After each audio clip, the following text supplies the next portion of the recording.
ऐसे हैं पूरे पृथ्वी पे कि चारों युगों में वो देखने को मिलते हैं। काकभूषुंडी महर्षि, उन्होंने इनकी भविष्यवाणी की है कि ये कलयुग के अवतार होंगे।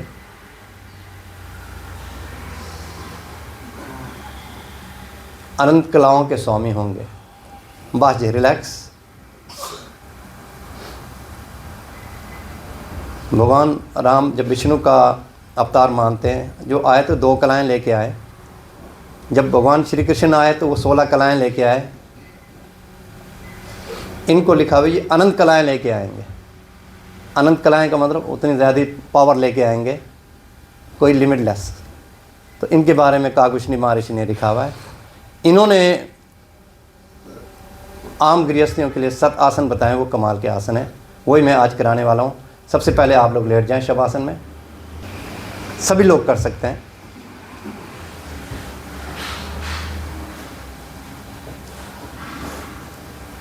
शवासन में शरीर बिल्कुल ढीला होता है, आंखें बंद, जीभ तालू के साथ, पैरों में थोड़ा सा फासला रखें, कोई 1-1.5 फुट के करीब, हथेली जांघों से आधे फुट की दूरी पे छत की तरफ खुला हुआ, आंखें बंद, जीभ तालू के साथ, श्वास धीरे धीरे अमृत की धारणा से नाक से कंठ, छाती, नाभि, घुटना, एड़ी, पंजे तक अमृत को लेते हुए शरीर में ऐसे महसूस करें मुझे पूरा एनर्जी मिल रही है। श्वास छोड़ रहे हैं, कमियां बाहर निकल रही हैं, मैं स्वस्थ हो रहा हूँ। जब हम लगातार ऐसे अभ्यास करते हैं,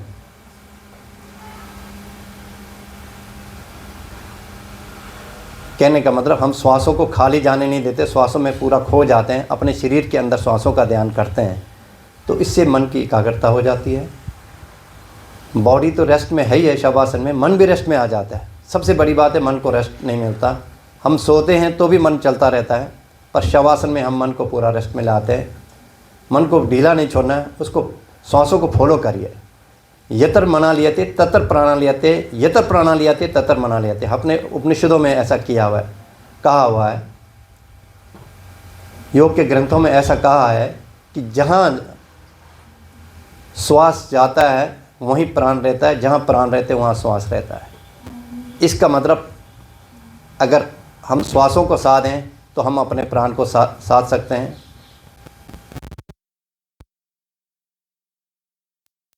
देखते हैं, खाना खाते हैं, बोलते हैं, सुनते हैं, ये सारे प्राण शक्ति का कमाल है। ऐसे 49 प्रकार के वायु होते हैं, उसमें से फिर 10 वायु को काफ़ी जिक्र किया हुआ है। 10 में से भी फिर 5 बोलते मुख्य वायु हैं, 5 उपप्राण हैं। उन 5 में भी प्राण और अपान, जो श्वास हम अंदर लेते हैं उसको प्राण बोलते हैं, जो अंदर वायु पड़ा हुआ है जो हम अंदर से बाहर को छोड़ते हैं वो अपान होता है।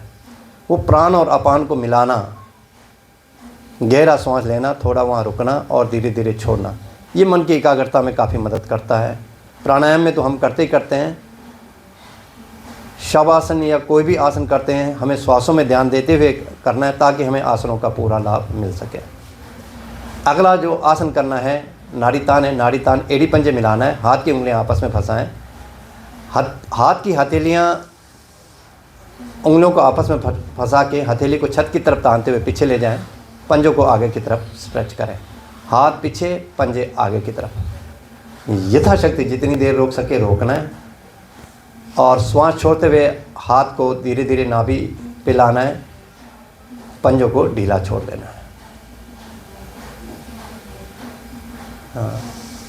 फिर श्वास भरते हुए हथेली को छत की तरफ तानते हुए पीछे ले जाएं, पंजों को आगे की तरफ स्ट्रेच करें, एड़ी पंजे मिला के रखिए, यथाशक्ति रोकना है। जिनको कमर में दर्द है या कई लोगों को नसें चढ़ती हैं बार बार, उनको पंजों को बहुत नहीं झुकाना, आराम से जितना कर सकें उतना ही करें। और कमर दर्द वैसे तो कर सकते हैं, कमर दर्द ऐसी वो नहीं है, पर कईयों को बहुत ज़्यादा दर्द होता है, तो जब ऐसे खींचते तो कईयों को ज़्यादा दर्द होता है, वो देख लेना है। आपको अगर बहुत ज़्यादा दर्द है तो आचार्य के देख रेख में ही करना है। फिर उनके आसन भी अलग होते हैं, ये जनरली आप करने के लिए कर सकते हैं, पर उसको कैसे करना है वो फिर आचार्य के देख रेख में होगा।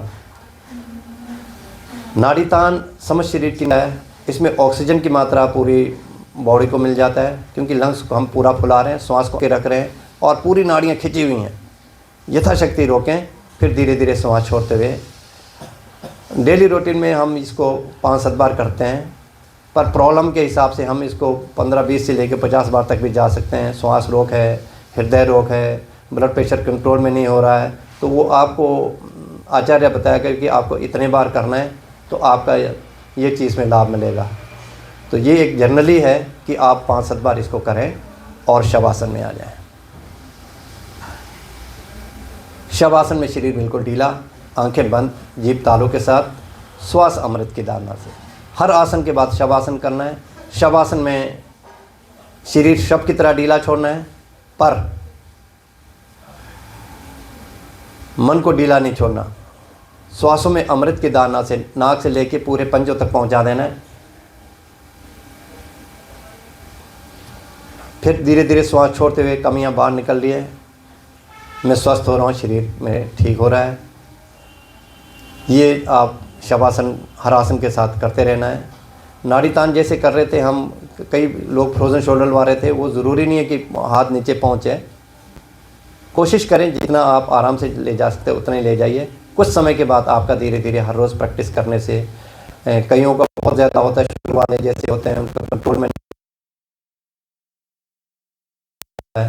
वो हाथ ही उठाना ही मुश्किल हो जाता है। ऐसे लोगों को हम यहाँ पंचकर्मा वगैरह भी करवाते हैं, हमारे पास टीम वगैरह भी है, तो इन चीज़ों से उसमें लाभ काफ़ी मिलता है।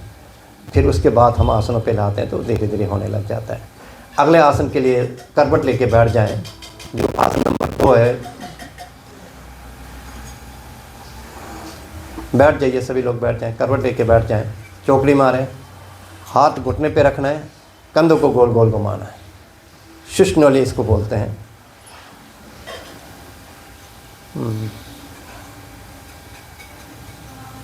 सारे ऐसे मंदिर की तरफ मुंह करें, सारे गोल गोल घुमाते रहें, गोल गोल घुमाते रहें। डेली रूटीन में 15-20 बार कम से कम है। इसको वापस भी घुमा सकते हैं। हाथ घुटने पे टिका रहेगा, सिर्फ कंधों को गोल घुमाना है, कंधों को गोल घुमाना है। पहले एक एक को कर रहे हैं हम, एक एक से पीछे किया, एक एक से वापस उल्टी तरफ घुमा दो। पाचन क्रिया के लिए कंधे जाम नहीं होते, सर्वाइकल स्पॉन्डिलाइटिस नहीं होता, पाचन क्रिया बढ़िया हो जाता है। श्वास रोग, हृदय रोग में भी लाभ करता है। अब दोनों को एक साथ, हाथ घुटने पे टिका रहेगा, दोनों कंधों को एक साथ श्वास भरते हुए उठाएं, पूरा पीछे ले जाएं, धीरे धीरे श्वास छोड़ते हुए वापस लाइए। श्वास भरते हुए पीछे, छोड़ते हुए धीरे धीरे वापस, चलते रहें।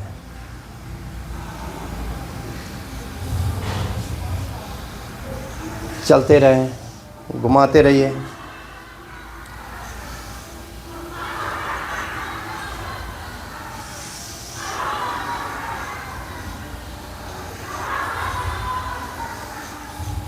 इसको रिवर्स घुमाएं, उल्टा।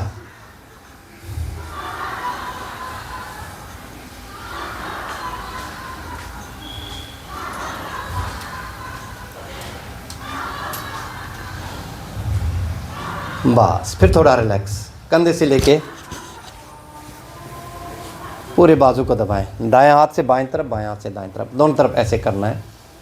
शिष्णोली इसे कहते हैं। ये देखने में तो कंधे चालन है, पर ये श्वास रोग, हृदय रोग, गर्दन के दर्द, पाचन क्रिया जिनका कमज़ोर हो, फिर वो डिपेंड करता है आपको कितनी मात्रा में करना है। हम यहाँ डेली रूटीन में 10-15 बार करते हैं।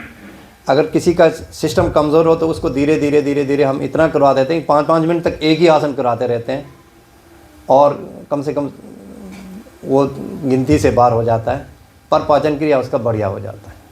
महाराज जी चने की दाल, कच्ची चने की दाल और दही खिलाते थे। कच्ची सब्जियां दही के साथ मिला के खिलाते थे। ऐसे लोग जो मतलब शरीर उनका काम ही नहीं करता था, बिल्कुल अकड़ा हुआ और फ्लेक्सिबिलिटी ख़त्म, बच्चे नहीं हैं, इस तरह की स्थिति में महाराज जी को हमने देखा कि ऐसे बंदों को चने और दही खिला के, ऐसे ऐसे आसन करा के,